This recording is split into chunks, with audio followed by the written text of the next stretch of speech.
Assalamualaikum warahmatullahi wabarakatuh. Alhamdulillahirabbil alamin wa bihi nasta'in ala umuri dunya waddin. Wassalatu wassalamu ala rasulillahi ajmain. Allahumma shalli ala Muhammad wa ala ali Muhammad. Rabbi shrah li sadri wa yassir li amri wakhlul 'uqdatam min lisani yafqahu qawli. Rabbi zidni ilma warzuqni fahma. Amin amma ba'du.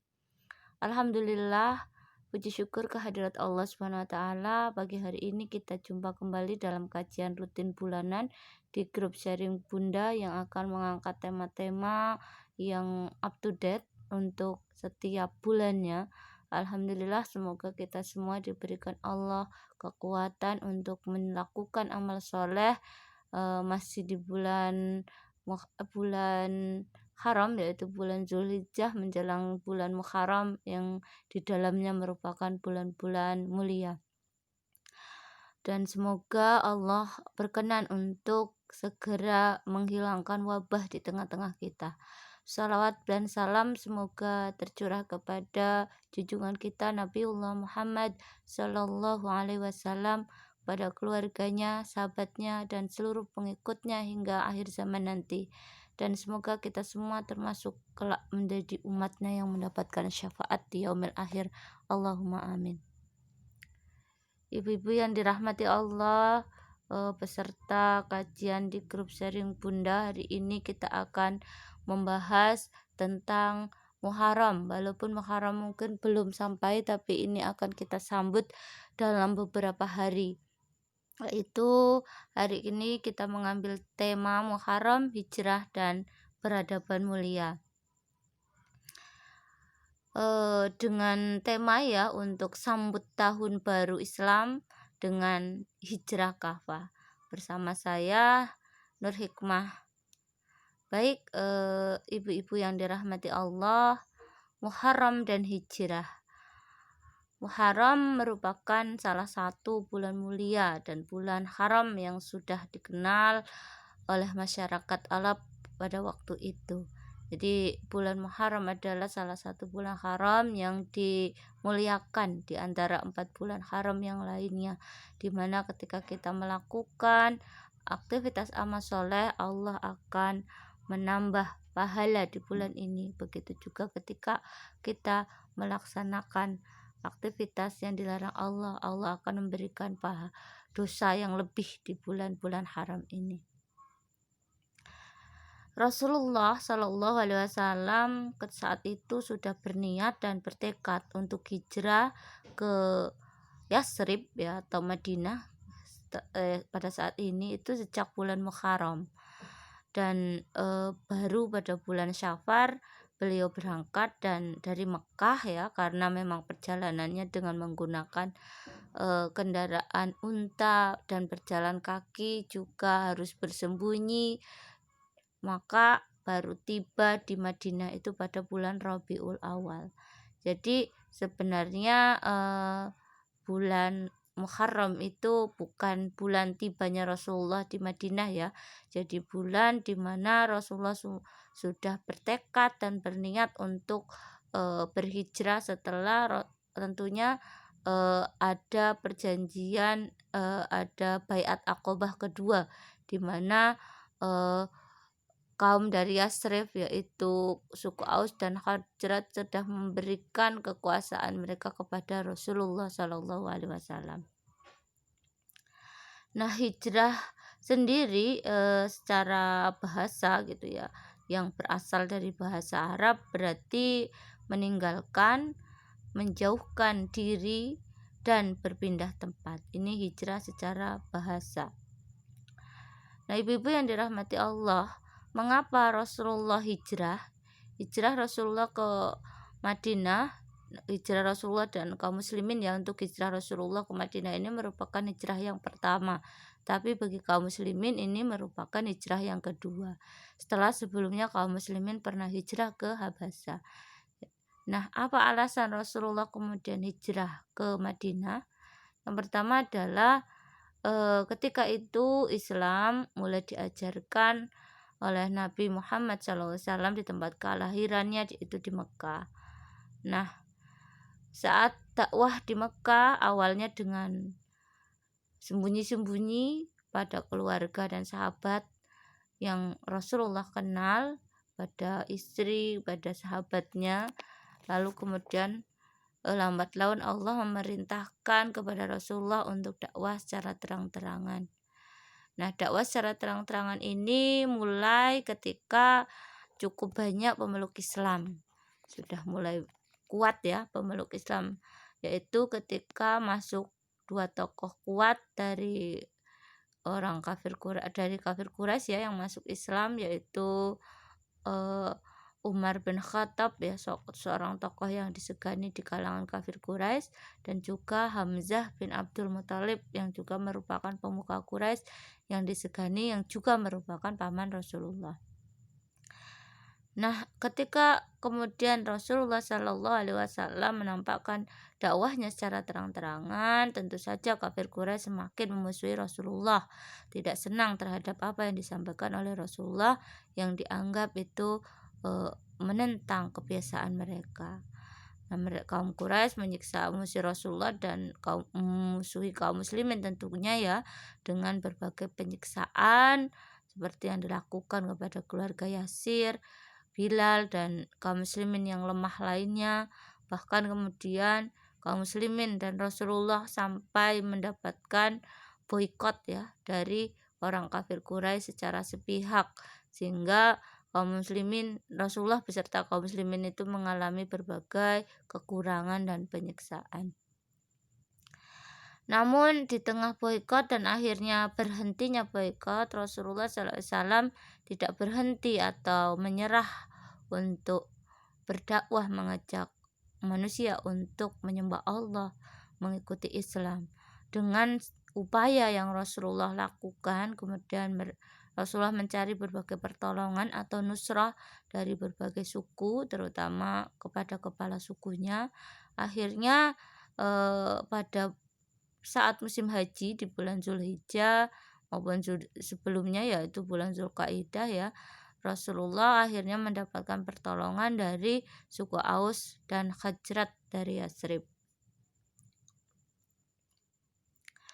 Maka setelah mendapatkan pertolongan dari suku Aus dan Khazraj, dan mereka kemudian setahun kemudian datang lagi untuk melakukan baiat Aqobah ya, awalnya baiat Aqobah pertama dan selanjutnya tahun berikutnya baiat Aqobah yang kedua, dan mereka sudah merelakan kekuasaan mereka untuk Rasulullah dan memberikan segala apa yang mereka miliki, baik harta, kekuasaan, bahkan terbunuhnya tokoh-tokoh mereka untuk membela Rasulullah dan Islam. Maka berhijrah Rasulullah Shallallahu Alaihi Wasallam ke Yatsrib atau ke Madinah. Nah, hijrahnya Rasulullah ke Madinah ini merupakan satu titik perubahan penting dalam sejarah perkembangan Islam. Nah, kemudian hijrah menurut syariah dalam pandangan Islam itu adalah keluar dari wilayah kafir, yaitu Darul Kufur, menuju wilayah Islam atau Darul Islam. Bisa dibaca di dalam surat An-Nisa ayat 97, di mana Rasulullah Shallallahu Alaihi Wasallam meninggalkan Mekah yang notabene adalah negeri kufur yang dipimpin oleh kafir Quraisy, menuju ke Islam, yaitu wilayah Madinah yang akan menyerahkan kekuasaannya kepada Rasulullah. Itu makna hijrah menurut istilah. Nah, fakta hijrahnya Rasulullah yaitu berpindah dari Darul Kufur Mekah yang dikuasai oleh kafir Quraisy menuju Madinah untuk menegakkan Darul Islam dengan pertolongan dan penyerahan kekuasaan dari suku Aus dan Khazraj di Madinah. Sejarah penetapan tahun baru Hijriah.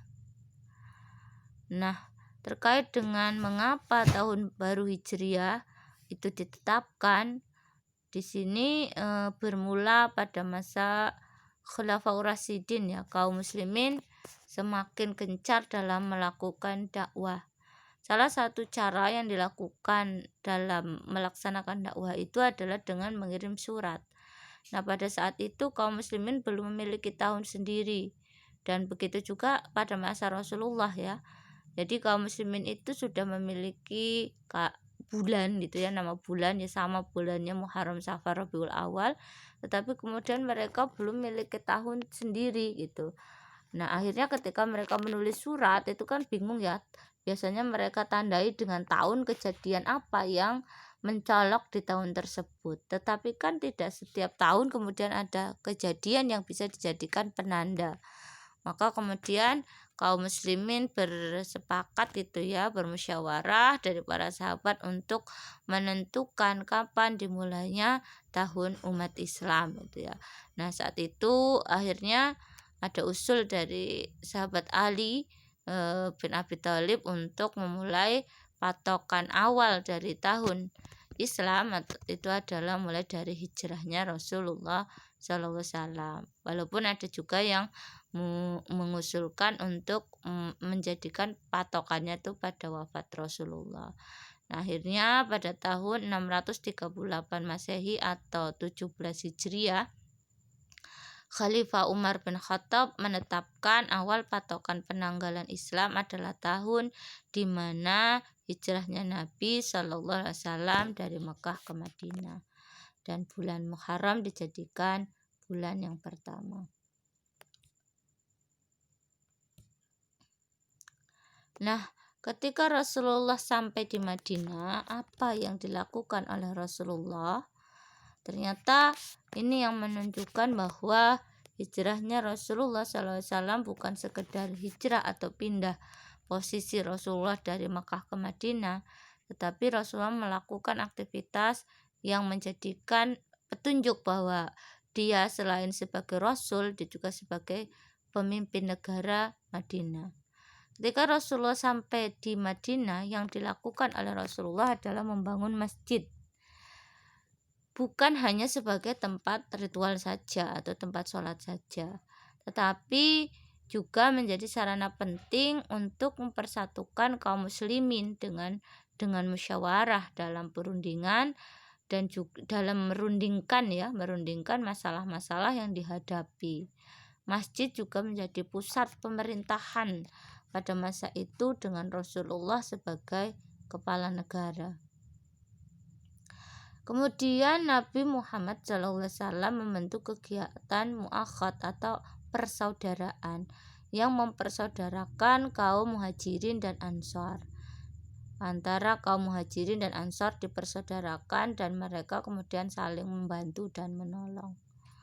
Kemudian Rasulullah juga membentuk persahabatan dengan pihak-pihak lain yang tidak beragama Islam dengan membuat perjanjian. Misalnya dengan orang-orang Yahudi, dia mengikat orang-orang Yahudi dalam perjanjian damai. Begitu juga dengan kafir Quraisy ya, mengikat perjanjian dengan kafir Quraisy yang terkenal misalnya dengan perjanjian Hudaybiyah. Ya. Kemudian Rasulullah Shallallahu Alaihi Wasallam juga membentuk tentara untuk mengantisipasi gangguan dari musuh. Nah, ini yang menunjukkan bahwa Rasulullah itu membentuk sebuah negara karena di dalamnya ada tentara yang menjaga Rasulullah dan kaum muslimin untuk mengantisipasi dari gangguan yang mungkin akan datang menghancurkan negara Madinah, yang akan mengganggu yang itu dilakukan oleh musuh-musuh. Nah, itu yang dilakukan oleh Rasulullah. Dari sini menunjukkan bahwa Rasulullah hijrah ke Madinah, dia membentuk sebuah sistem kenegaraan, yaitu negara Madinah dengan Rasulullah sendiri sebagai kepala negara. Nah, ketika Rasulullah SAW hijrah ke Madinah, kemudian terwujudlah peradaban Islam. Bagaimana gambaran peradaban Islam setelah Rasulullah SAW hijrah ke Madinah? Maka di sini Nabi Muhammad telah membentuk peradaban Islam yang mulia dan maju ya dari Madinah, dan kemudian dilanjutkan hingga ke seluruh jazirah Arab dengan kemuliaan Islam. dan mengubah peradaban jahiliyah menuju peradaban yang dipenuhi dengan cahaya iman. Dahulu orang Madinah yaitu suku Aus dan Hajrat, mereka selalu bermusuh-musuhan hanya karena masalah-masalah yang sepele. Tapi kemudian ketika datang Islam, datang Rasulullah ke Madinah, maka mereka menjadi satu kesatuan. Kaum muslimin yang sudah masuk dalam naungan peradaban Islam, naungan sistem Islam yang di bawah kepemimpinan Rasulullah, mereka adalah satu tubuh yang dinaungi oleh Rasulullah. Begitu juga orang-orang yang berada di orang-orang non muslim lainnya yang berada di bawah kekuasaan Rasulullah. Mereka semua dilindungi oleh Rasulullah. Seperti halnya adanya kafir dhimmi, orang-orang Yahudi maupun orang-orang kafir penyembah berhala, Nasrani, semuanya dilindungi di bawah kekuasaan Rasulullah SAW.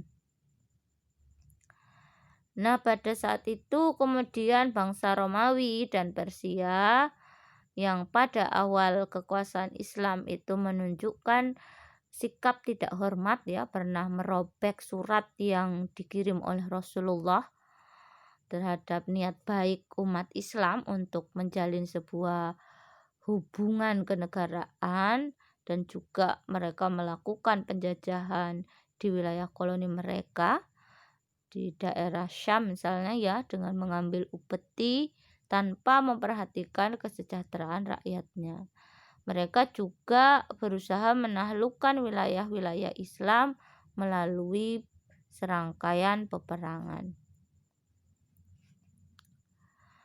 Kemudian pada masa setelah Rasulullah SAW wafat, kemudian kekuasaan digantikan oleh Abu Bakar As-Siddiq dan khalifah yang setelahnya, yaitu Umar bin Khattab, Utsman bin Affan, dan Ali bin Abi Thalib, yang terkenal dengan sebutan mereka adalah Khulafaur Rasyidin.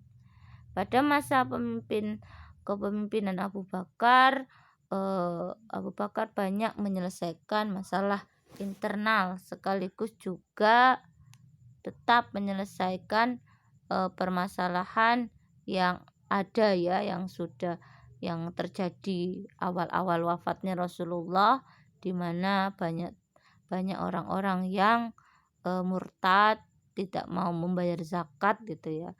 Tapi Abu Bakar As-Siddiq mampu melaluinya. Kemudian setelah Abu Bakar As-Siddiq wafat, kekhilafahan diserahkan atau dijabat oleh Umar bin Khattab, dan pada masa ini mampu mengubah peradaban besar Romawi Timur dan Persia yang kemudian dapat ditaklukkan, yang kemudian menjadi bangsa yang bermartabat dan diperhatikan kesejahteraan rakyatnya. Akhirnya apa yang pernah dikabarkan oleh Rasulullah bahwa Romawi dan Persia akan ditaklukkan, akan dikuasai oleh kaum muslimin, terwujud pada masa Umar bin Khattab dan dipimpin oleh beliau dengan penuh keadilan dan kesejahteraan, sehingga mereka merasakan bahagia hidup di bawah naungan khilafah. Pada tahun 660 Masehi, ibu kota kekhilafahan Arab pindah ke Damsyik ketika kedudukan khalifah baru pada Bani Umayyah, yang saat itu kekuasaannya sudah mencapai wilayah Andalusia di Spanyol. Jadi setelah berakhirnya masa Khulafaur Rasyidin, yaitu Khalifah Ali bin Abi Thalib yang terakhir, kemudian kekuasaan dipegang oleh Bani Umayyah, dan saat ini penaklukan wilayah semakin luas hingga sampai ke Spanyol atau di Andalusia.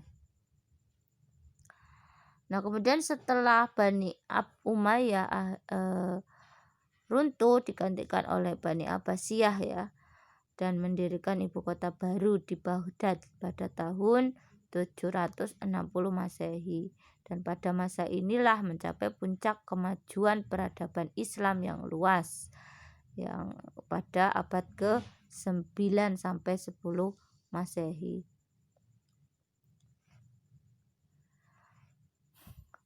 Pada masa itu, ilmu pengetahuan agama berkembang pada beberapa pusat baru terbesar dari Samarkand sampai ke Afrika Utara hingga Spanyol.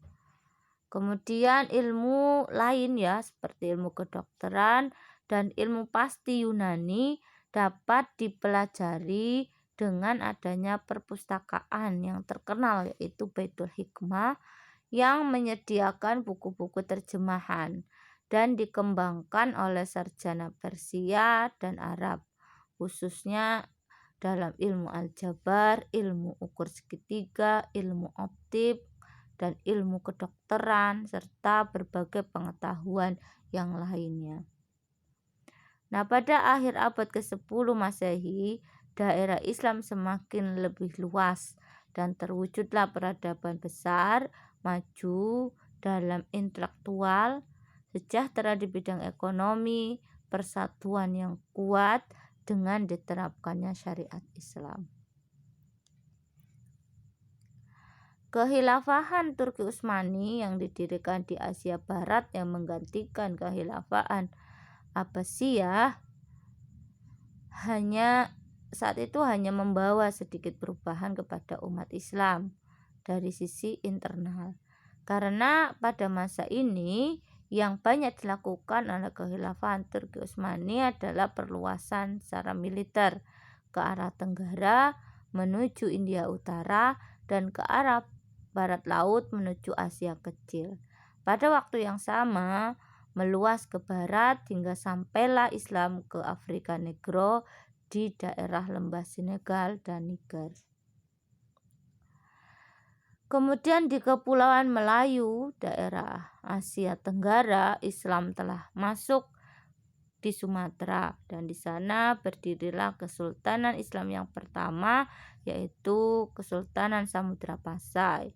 Kemudian muncul Kesultanan Aceh, Kesultanan Delhi dan masih banyak kesultanan lain di wilayah Sumatera ya atau dulu Andalas di berbagai provinsi yang semua itu menunjukkan bahwa Islam sudah berkuasa di sana dan dijadikan sistem untuk mengatur kehidupan masyarakat dengan berbagai bukti baik itu artefak, kemudian makam gitu ya, makam dari raja-raja, bahkan ada satu kelompok makam ya, sekelumpulan makam yang itu disinyalir oleh pakar sejarah dari Aceh itu dulunya adalah orang-orang Turki Utsmani. Jadi ada perkampungan Turki Utsmani di Aceh gitu. Yang ini terbukti dengan adanya penggunaan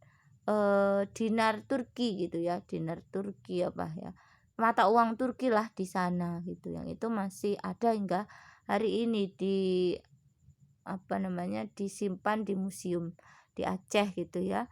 Dan banyak sekali gitu ya bukti-bukti bahwa kekhilafahan Turki Utsmani itu memiliki hubungan yang sangat dekat dengan penyebaran Islam yang berawal dari kerajaan-kerajaan yang ada di Aceh atau kesultanan-kesultanan yang ada di Aceh. Artinya kesultanan-kesultanan yang ada di Aceh itu mereka menjadi bagi satu kesatuan dengan kesultanan atau kekhilafahan Turki Utsmani yang pada saat itu sedang berkuasa sekitar abad ke-13 ya. Walaupun sebenarnya Islam masuk ke Nusantara itu sudah sejak abad ke-7 ya, tetapi kemudian munculnya kesultanan-kesultanan besar ya, Islam kemudian benar-benar memimpin di area kepemerintahan itu pada abad ke-13. Itu di wilayah Sumatera. Kemudian di wilayah Jawa juga tersebar ya Islam dengan berdirinya Kesultanan Demak. Ini merupakan kerajaan Islam atau kesultanan Islam pertama di Jawa, yaitu pada sekitar abad ke-13. Kesultanan Banten, Kesultanan Cirebon, Kesultanan Mataram Islam ya, termasuk yang ada di Yogyakarta. Dan wilayah timur ada Kesultanan Makassar dan Kesultanan Gorontalo yang merupakan kesultanan Islam yang terkenal, bahkan sampai ke daerah Irian Jaya atau Papua yang dulu ada bekas kerajaannya di sana. Dibawa oleh pedagang-pedagang ya, sebenarnya Islam itu pada abad ke-7. Jadi mulai datangnya tuh pada abad ke-7 Masehi. Hanya kemudian tadi mulai berkuasa pada abad ke-13. Islam benar-benar diterapkan dalam sebuah sistem kenegaraan. Termasuk juga bukti-bukti keterlibatannya bahwa kesultanan-kesultanan yang ada di Nusantara itu memiliki keterkaitan erat dengan kekhilafahan yang ada di Turki Utsmani. Mereka mengakui bahwa pemimpin seorang khalifah itu adalah satu mereka. Jadi kesultanan-kesultanan yang ada itu dianggap sebagai sebuah provinsi yang kemudian mereka memiliki kekuasaan gitu ya, kekuasaan yang mandiri untuk mengatur wilayahnya. Nah, agama Islam yang lambat laun berkembang dengan sangat baik ya, baik menggunakan militer maupun dengan jalan damai. Nah, kalau di Nusantara sendiri Islam dibawa lebih banyak dengan jalan damai ya, tidak ada dengan jalan militer, tapi dengan jalan damai, dengan dakwah.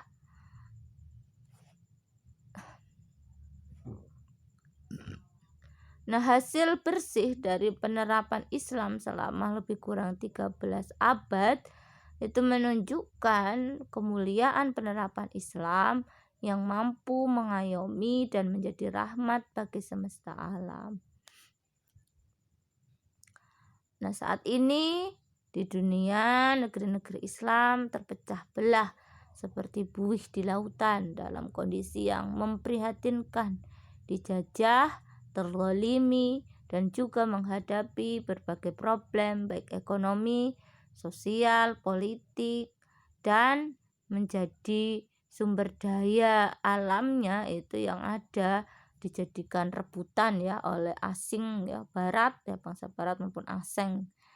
Sejak hancurnya Khilafah Turki Utsmani 3 Maret 1924. Dari sinilah mulai kemudian kaum muslimin seperti anak ayam ya, kehilangan induknya, tidak ada lagi yang membela seperti dulu ketika satu wilayah Islam itu terzalimi, terjajah gitu ya, misalnya di Aceh itu ya akan dijajah oleh Portugis, maka Kekhilafahan Turki Utsmani mengirimkan armada perangnya ke Aceh, yang itu menunjukkan bukti-bukti ya adanya meriam yang dikirimkan oleh Turki Utsmani kepada tentara yang ada di Aceh untuk menjaga kedaulatan kaum muslimin di Aceh. Nah, pertanyaannya, setelah 13 abad kurang lebih peradaban Islam itu pernah maju, mengapa kemudian akhirnya peradaban Islam itu hancur?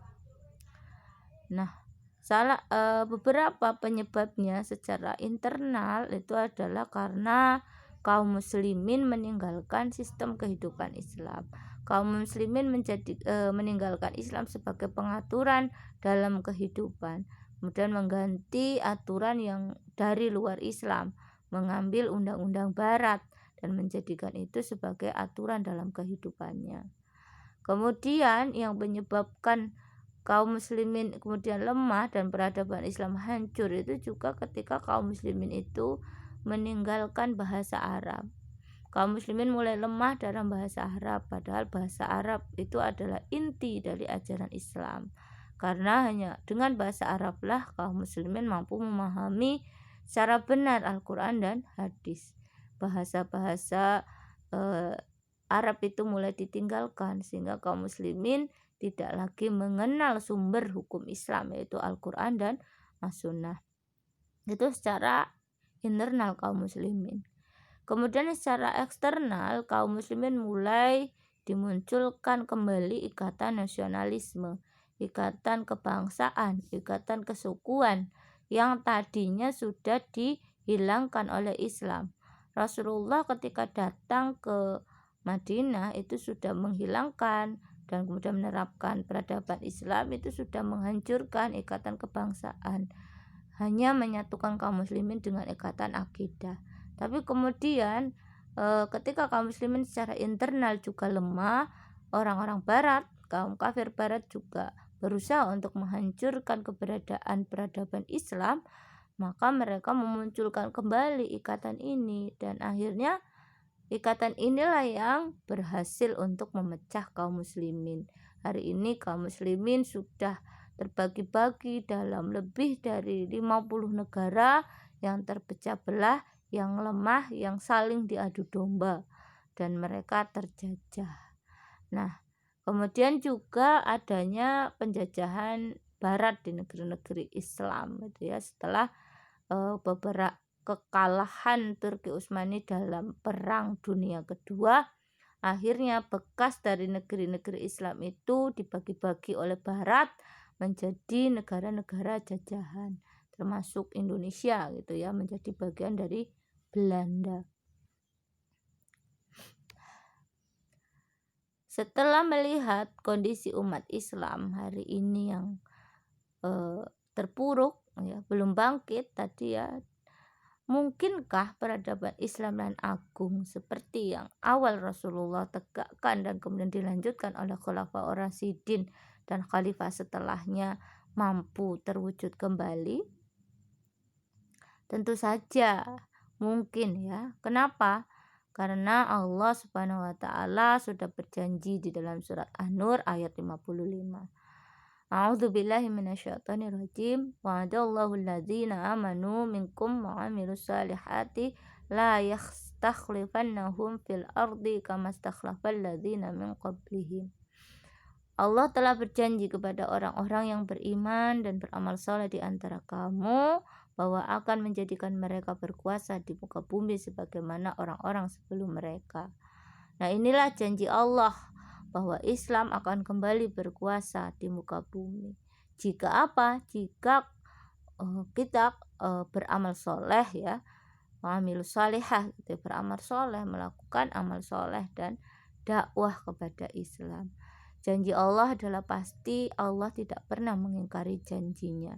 Ini yang akan menjadi patokan bagi kita sebagai seorang muslim untuk optimis dalam mewujudkan kembali peradaban Islam dan agung dan menyatukan kembali kaum muslimin dalam satu institusi yang akan mengayomi mereka.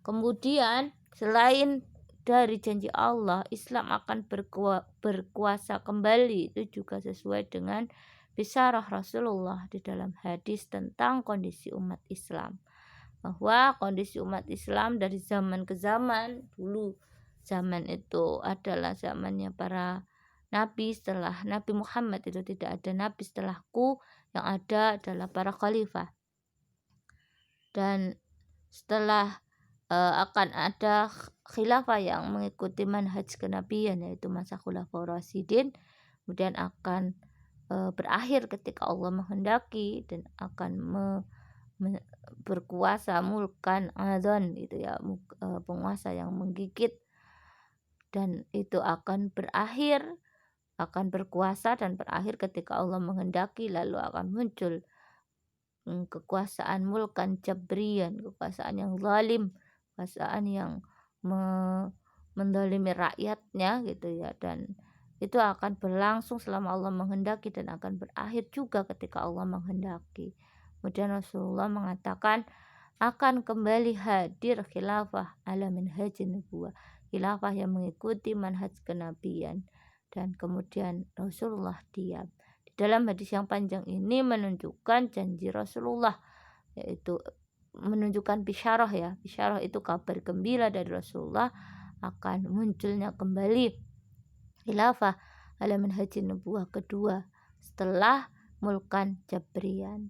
Begitu juga ada banyak hadis yang menunjukkan bahwa Kiamat tidak akan muncul sebelum kaum muslimin itu berkuasa, sebelum turunnya Imam Mahdi gitu ya. Nah, setelah itu semua adalah kabar gembira gitu ya, bisyarah dari Rasulullah Shallallahu Alaihi Wasallam. Nah, dengan landasan ini, dengan landasan janji Allah dan bisyarah Rasulullah itulah kemudian kita kaum muslimin harus berjuang untuk mewujudkan janji Allah dan bisyarah Rasulullah.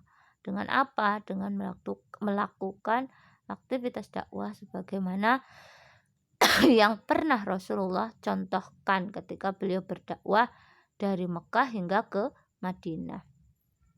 Semoga Allah memudahkan dan menguatkan kita di dalam barisan orang-orang yang dapat mewujudkan janji Allah dan bisyarah Rasulullah Sallallahu Alaihi Wasallam dengan terwujudnya kembali peradaban Islam, yaitu tegaknya kembali khilafah ala minhaj nubuwah kedua. Tentu harus dengan perjuangan yang sungguh-sungguh dari kita semua. Amin ya rabbal alamin. Demikian yang dapat saya sampaikan. Jika ada kesalahan saya mohon maaf. Jika ada kelebihan itu semata-mata datangnya dari Allah. Al-afu minkum billahi taufiq wal hidayah. Wassalamualaikum warahmatullahi wabarakatuh.